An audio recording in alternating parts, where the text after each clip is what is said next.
Bonjour à tous et bienvenue, c'est Christine.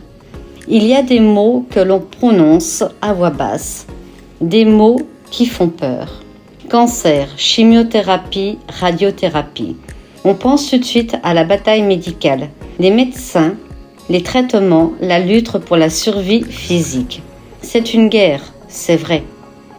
Mais une autre guerre, plus silencieuse, se joue en même temps. C'est une guerre qui ne se mène pas contre les cellules, mais contre le désespoir. C'est une guerre pour la dignité. Qu'est-ce que la maladie nous vole au fond ? Au-delà de la santé, elle nous vole notre propre reflet dans le miroir. Elle nous vole la force de nous sentir encore pleinement soi-même, pleinement homme, pleinement femme. Et face à cette perte, la médecine, avec toute sa puissance, est souvent démunie. Alors, qui prend le relais ? Qui sont les combattants de l'ombre de cette seconde guerre ? Dans ce podcast, je ne vais pas vous parler d'un grand professeur ou d'un nouveau traitement miracle. Je vais vous raconter l'histoire d'une alliance, l'histoire d'une rencontre probable, quelque part en Bourgogne-Franche-Comté, entre une esthéticienne et un patron de transporteur routier. Leur histoire est, à nos yeux, l'une des plus belles illustrations de ce que signifie réparer les vivants. Elle nous offre une réponse puissante à la question « Comment se bat-on pour la dignité ?» Tout commence avec une association Onkodou. Son prénom est technique, presque administratif, mais sa mission est tout sauf administratif. Son but est de s'occuper du bien-être des patients atteints du cancer.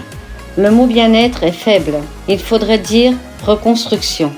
Le retour d'une séance de chimiothérapie est un choc silencieux. Le corps change, les cheveux tombent, poignée par poignée, les sourcils s'effacent, emportant avec eux des lignes du visage. La peau est meurtrie. Le miroir, autrefois familier, devient le visage d'un étranger, un ennemi.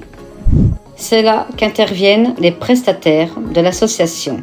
Des esthéticiennes spécialisées comme Aurélie Fleury. Son travail n'est pas cosmétique, il est identitaire. Redessiner la ligne d'un sourcil, ce n'est pas un acte de beauté, c'est un acte qui permet à une femme de retrouver son visage, de recréer les contours de sa personnalité, apaiser la peau brûlée par la radiothérapie. Ce n'est pas un soin, c'est un geste qui redonne le droit d'être touché sans douleur. C'est rendre le corps à nouveau habitable. L'association, c'est aussi des coachs sportifs. Ils aident les patients à se réapproprier un corps devenu étranger, à retrouver la confiance dans un muscle, dans un souffle.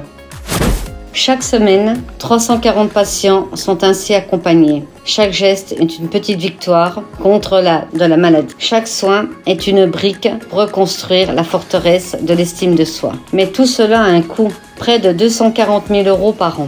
Et cet argent, il faut aller le chercher. C'est ici que notre deuxième personnage entre en scène. Un personnage que rien ne destinait à cette histoire. Un camion, ou plutôt une flotte de camions. Ceux des transports, Julien Ablétran. Un patron de l'entreprise, Pierre Bousseau, décide d'aider Onkodou. Comment ? Pas avec un chèque, mais avec ce qu'il est, avec ce qu'il a. Ses camions, ses chauffeurs, sa force logistique. L'idée est simple, organiser une journée porte ouverte, proposer aux visiteurs un tour de camion en échange d'une participation financière libre pour l'association. Sur le papier, c'est une simple opération de levée de fonds, une kermesse, version poids lourd, mais si on regarde de plus près ce qui s'est passé ce jour-là, d'une profondeur bouleversante. Le jour de l'événement, les maladies sont là, pas seulement pour tenir un stand, mais pour participer, pour vivre.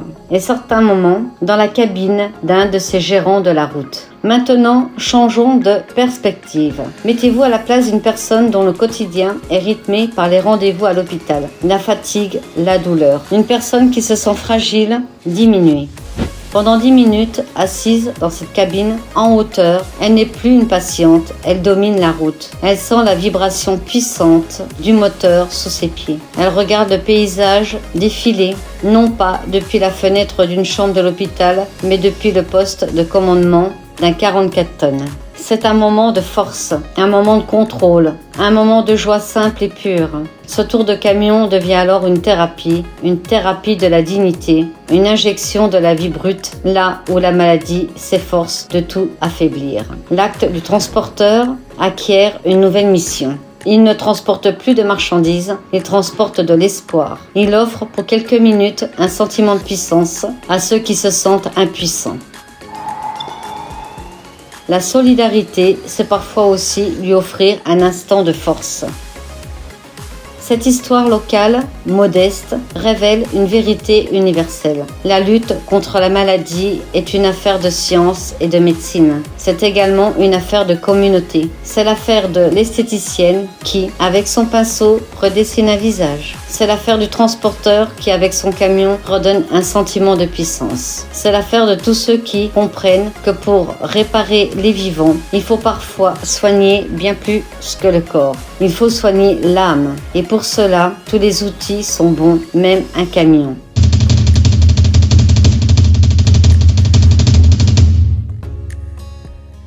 Bonne journée à tous.